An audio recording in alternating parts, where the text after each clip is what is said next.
1970 నేను చెప్పింది చాలా జాగ్రత్తగా వినండి. నేను చెప్పడం కాదు, మన రియల్ ఎస్టేటు తర్వాత దీంట్లో బాగా పండుబండిన ఎక్స్పర్ట్స్ నంది నాగేశ్వరరావు గారు వాళ్ళ ఫాదర్ 1970 తీసుకున్నారంట. తీసుకుంటే చూడండి, 1970 వాళ్ళ ఫాదరు బంజారాహిల్స్ జూబ్లీస్లో ఒక గజము ఈజ్ ఈక్వల్ టు 12 రూపాయలకు తీసుకున్నాడట. 12 రూపాయలకు తీసుకున్నాడట. 300 గజాలు తీసుకున్నారు. 300 గజాలు. సో 300 గజాలు అంటే దాదాపుగా మనకు ఒక 3600 ఎంత, నెలకు 100 రూపాయలు కట్టినది. ఇప్పుడు ఒక గజము మనకు 12 రూపాయలకు వస్తుందా? బంజారాహిల్స్ జూబ్లీస్లో రాదు.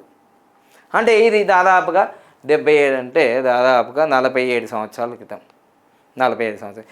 ఇప్పుడు నేను చెప్పేది ఇదే స్టోరీ ఇట్లనే ఉంటుంది. ఇప్పుడు మనము ఈ ఫ్యూచర్ సిటీ అంటున్నాం, షాద్నగర్ అంటున్నాం. ఆ ఏరియాలో ఇప్పుడు గజం ఎంత ఉంది అనుకున్నారు? దాదాపు 15,000 నుంచి 25,000 దాకా ఉంది. ఇంకెక్కువ అవుతుంది రేపు. త్రిబుల్ ఆర్ ఎప్పుడైతే వస్తుందో అక్కడ ఓపెనింగ్ స్టార్ట్ అయిపోతుంది. ఇప్పుడు ఇనాగ్రేషన్ మన గౌరవ ప్రధానమంత్రి గారితో త్వరలోనే ఇనాగ్రేషన్ చేసింది అనుకోండి, రేట్లు ఆకాశానికి అంటుతాయి.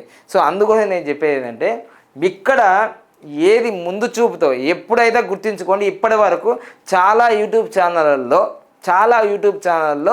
రియల్ ఎస్టేటు ఢమాల్ అని టైటిల్ పెడుతున్నారు. రియల్ ఎస్టేట్ ఎప్పుడు ఢమాల్ కాదు. కానే కాదు.